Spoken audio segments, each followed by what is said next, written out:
As I sat in the seat I had paid for, feeling like an uninvited ghost in my own yard, the program director took the microphone. He cleared his throat and smiled broadly at the crowd. "And now, ladies and gentlemen, we have come to a very important part of our itinerary. We are going to hear the words of wisdom. We call upon the item of a speech by the parents. We ask the biological father of the groom, Mr. Mandla Dlamini, to come forward and speak on behalf of the family that raised this boy." The tent erupted into applause. I froze. The world around me went completely silent, like a radio suddenly switched off. I could hear the loud thumping of my own heartbeat in my ears. I looked at my son. He would not meet my eyes. He looked down at his plate. I looked at my wife. She was looking at her lap, tears silently rolling down her cheeks, but she said nothing. She did not stand up to correct the program. She did not protect my honor. I sat there, paralyzed. Every single sacrifice I had made over 20 long years was erased in a 2-minute speech by a man who had done nothing but contribute a single drop of genetic material.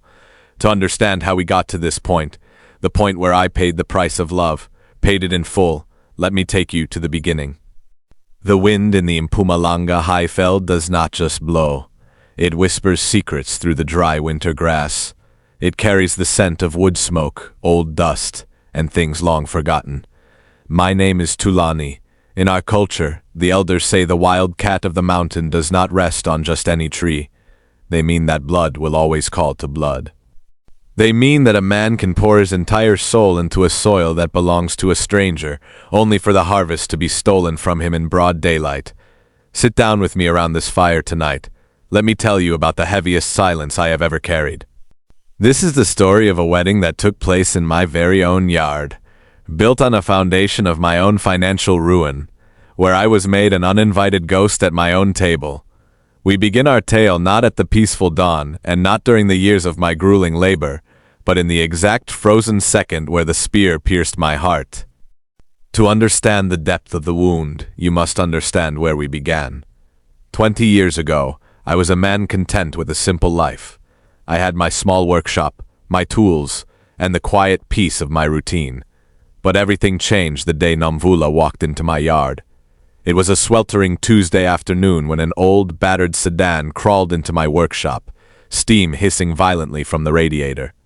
Nomvula climbed out of the driver's seat. Her face was flushed from the heat, and her eyes held the heavy, unmistakable exhaustion of a mother trying to survive alone in a world that is cruel to single parents. Peeking out from the back seat was a small boy, barely 4 years old. That was Sipo. His shirt was faded, and he was clutching a small plastic toy car with missing wheels. As I worked on the cracked radiator hose, Nomvula and I began to talk. She told me she had recently moved back to Mashishing from Johannesburg. Sipo's biological father, a man named Mandla, had vanished into the bright lights of Gauteng before the boy could even speak his first words. He left no money. He left no forwarding address. He left nothing but a gaping void and a birth certificate with a blank space where a father's name should be. Nomvula was working 2 jobs, cleaning offices in the morning and sewing clothes at night, just to pay for a tiny rented room and porridge for her boy. When I told her the price of the repair, I saw her hands shake as she opened her purse. She didn't have enough. "Pay me when you can, sister," I told her, wiping my oily hands on a rag. A mother cannot be stranded on the road with a child. The relief in her eyes was a spark that lit something deep in my chest. That act of kindness opened a door. Nomvula returned 2 weeks later to pay the balance, bringing a container of fresh, homemade magwinya as a thank you. Soon, our interactions grew past the business of fixing cars. I began visiting her rented room on Sunday afternoons after church. Our dating was not flashy. We could not afford fancy restaurants or trips to the city. Instead, our courtship was built on the quiet verandas of Mashishing, drinking rooibos tea while the sun dipped behind the mountains. We spoke about our dreams, our families, and our losses. I learned of her deep resilience, and she learned of my desire to build a stable homestead. Everywhere Nomvula went, Sipo was there. At first, the little boy was terrified of me. He would hide behind his mother's traditional skirt, peering out with wide, cautious eyes. I knew I couldn't just win the mother's heart. I had to earn the boy's trust. I started bringing small things for him, Not expensive toys, but smooth offcuts of wood from a nearby carpenter that we could pretend were trucks, or a handful of sweets from the local spaza shop. One Sunday, while Nomvula was inside preparing tea, Sipo walked up to me where I sat on the stoep. He placed his broken plastic car in my palm and whispered, "Fix, Baba?" My heart melted. I spent an hour using wire and superglue from my pocket to mend that tiny toy. When I handed it back, he didn't run away. He sat right next to my boots in the dust, rolling the car back and forth. From that day on, whenever my baki pulled up, he would shout, "Buti Thulani," and run to meet me. After 2 years of courtship, I knew I wanted Nomvula to be the anchor of my home. I sent my uncles to her family to negotiate lobola. I did not have much, but I paid the bride price gladly, honoring the family that had raised such a virtuous woman. When the day of our traditional wedding arrived, our yard was alive with song. The women danced, their voices rising in harmony as they welcomed Nomvula into the family. It was a beautiful, modest celebration, but the most sacred moment for me didn't involve the exchange of gifts between the elders. It happened just before the feast began. I took Nomvula's hand, and then I knelt down in the dust to be at eye level with Sipo, who was now 6 years old. He was dressed in a miniature traditional shirt that matched mine. Before the ancestors and before God, I placed a small beaded band around his wrist. I looked into his eyes and made a silent vow. I did not see Sipo as another man's harvest. I saw him as a tender young plant that needed water, protection, and fencing. "From today, you are my son," I told him loudly enough for the gathering crowd to hear. "My roof is your shield. My name is your shelter." Sipo threw his small arms around my neck, burying his face into my shoulder. When I stood up, holding him against my hip, the elders ululated and shouted blessings upon us. I carved myself into the tree that sheltered him. From that sunlit day onward, he called me Baba. I called him my son. Time moves like a flooded river, carving deep channels into a man's life before he even realizes the season has changed. The years of Sipo's youth became the years of my greatest labor, a long stretch of decades where my entire existence was distilled into a single goal: making sure this boy never felt the cold sting of being unwanted. As Sipo grew, so did the financial weight of raising a child in a changing South Africa. He was a bright boy, always coming home with report cards covered in top marks and gold stars. His teachers at the local primary school told me he had a rare mind for numbers, but a bright mind requires fuel, and fuel costs money. Every morning, my alarm woke me at 4:30 a.m., long before the winter frost had even melted off the high-veld grass. My workshop was a drafty iron structure, freezing in June and a furnace in December.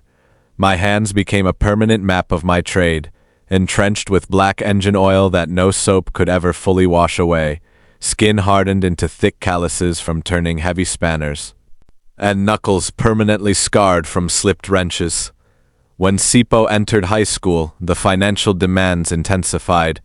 There were uniforms to buy, heavy textbooks, and fees for extramural activities. There were times when the workshop was quiet, times when no cars broke down, and panic would grip my chest as the school fee deadline approached. During those lean months, I did not eat lunch. I would tell Nomvula I had eaten at the shop, but instead I would drink tap water to fool my stomach and keep working. I took on night shifts, repairing old, battered minibus taxis under the dim, flickering light of a paraffin lamp. My back would ache so violently by midnight that I could barely stand up straight. But every drop of sweat had a purpose. When Sipo walked out of our gate in the morning, his shoes were polished to a mirror shine, his uniform was crisp, and his school fees were paid in full. I wore boots with soles so thin I could feel the sharp gravel of the road beneath my feet, but my boy stood tall among his peers. He never had to face the humiliation of being called out in assembly because his family was behind on payments. The proudest day of my life arrived when a heavy white envelope delivered the news. Sipo had been accepted into a prestigious university in the city to study accounting. The neighborhood gathered in our yard that evening. Neighbors brought containers of traditional beer, and we toasted to the success of our son. I remember sitting under the old avocado tree, the very tree we had planted when he was 6, watching Sipo laugh with his friends. He looked so professional, so destined for greatness. Paying for university was a mountain that nearly broke me. Even with a partial bursary, the cost of accommodation, food, and laptop computers was staggering. I had to sell my old backup Baki, the one I had spent years rebuilding, just to cover his first-year registration. Every month I sent him a stipend from my meager profits. I stripped my own life down to the barest essentials. Cabbage, porridge, and tea became my daily fuel. When graduation day arrived, Namvula and I traveled to the city.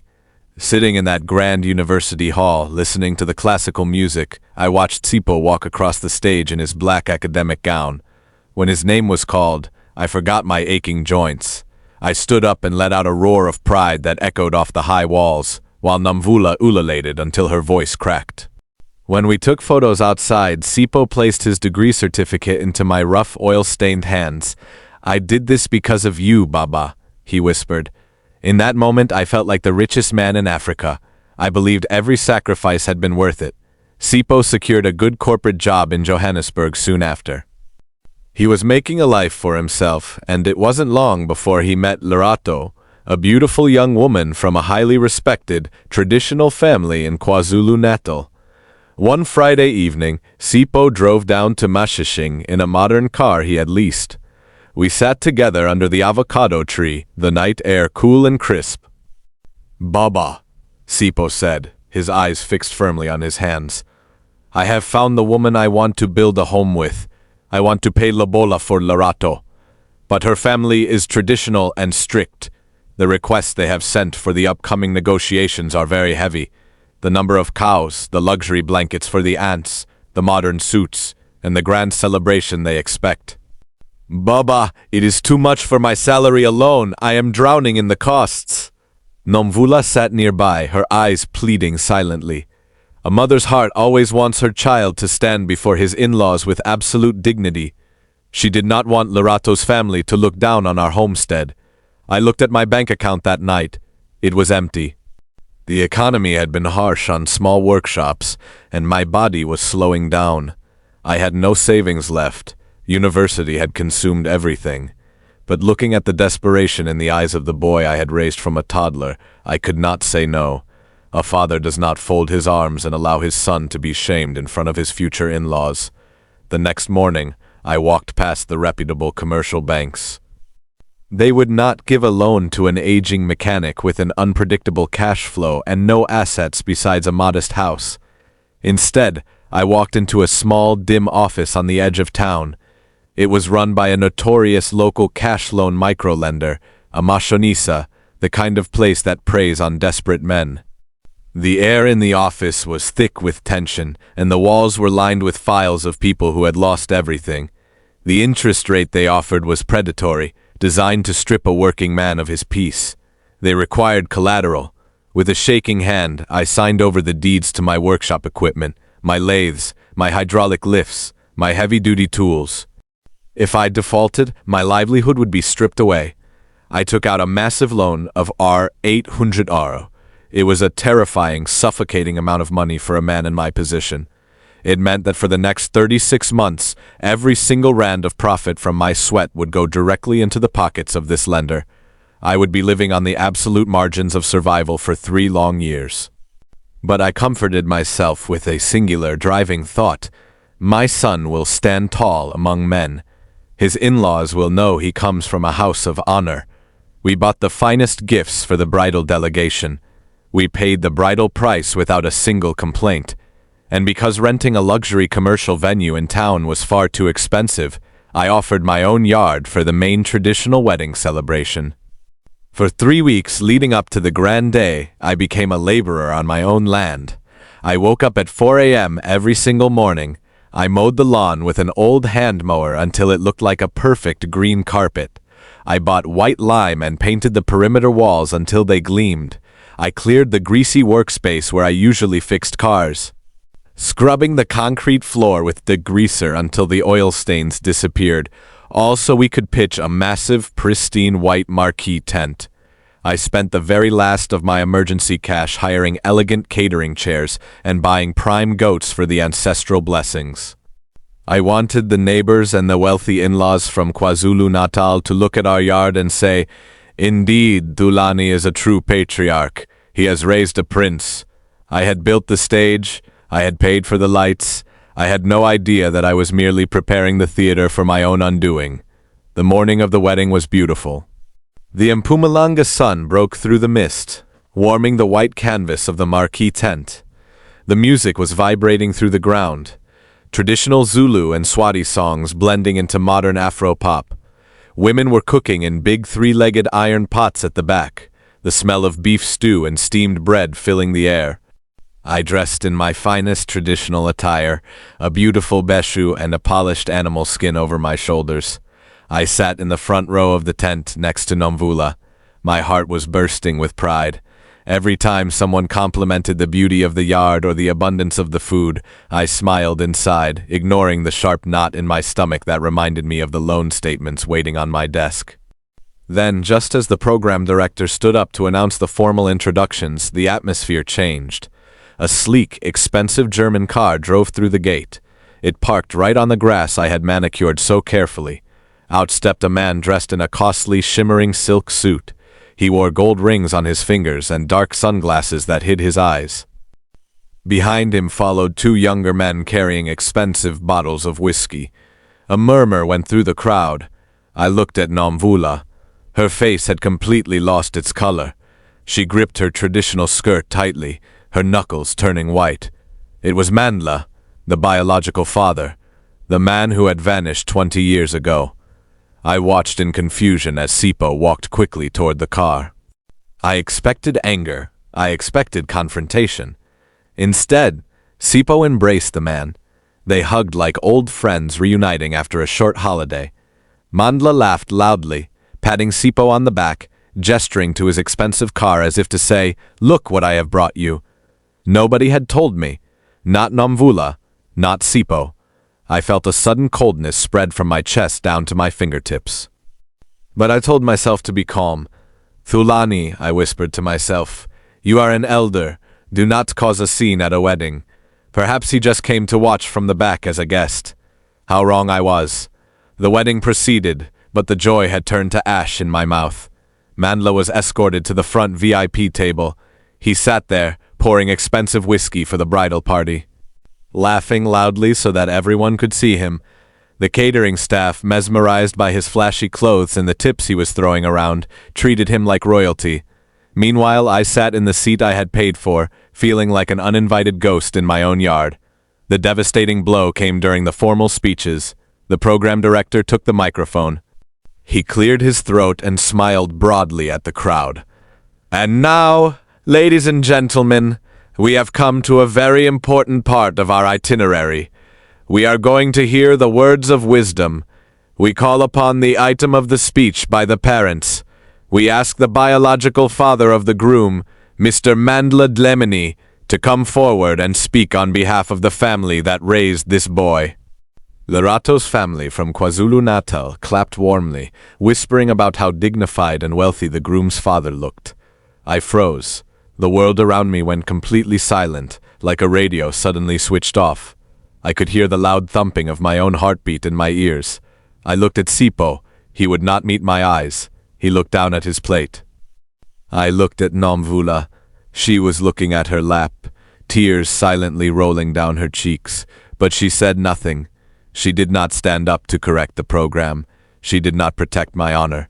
Mandla stood up, adjusted his silk jacket, and walked confidently to the microphone. He stood under the canopy of the tent that my loan had paid for. He stood on the ground that my blistered hands had cleared. "Sanibonani, bomama no baba," Mandla boomed into the microphone, his voice dripping with false pride. "As the father of this boy, I am filled with joy today. When I look at Sipo, I see myself. I see the Dlamini blood. A lion breeds a lion. I want to tell my new in-laws that we are a family of stature, and we thank you for giving us your daughter.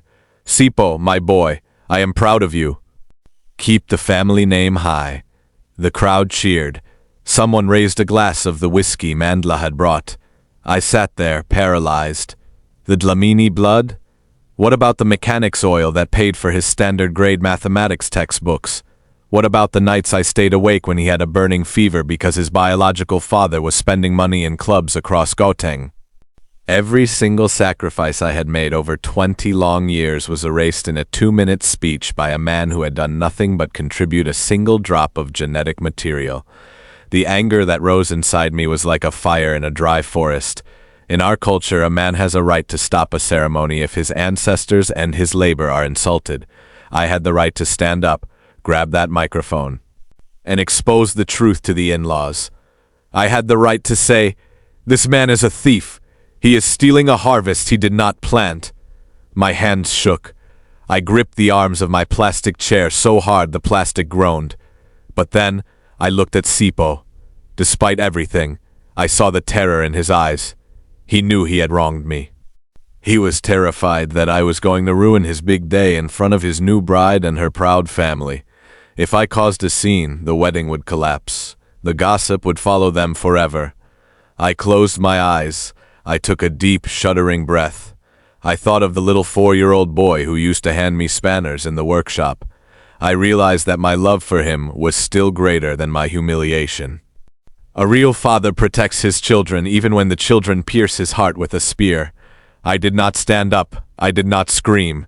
I sat through the rest of the speeches with a calm, stoic face. I even forced a smile when the photographers passed by. I behaved like a king, even though I had been treated like a servant. But inside, something broke that can never be mended with a weld. When the sun finally dipped behind the mountains and the guests began to leave, the marquee tent grew cold. Mandla and his flashy friends climbed into their German car and drove back to Johannesburg, leaving behind empty bottles and tire tracks on my ruined lawn. They left no money for the cleaning ladies. They left nothing but the trash. Sipo and his new bride packed their gifts into a rented trailer.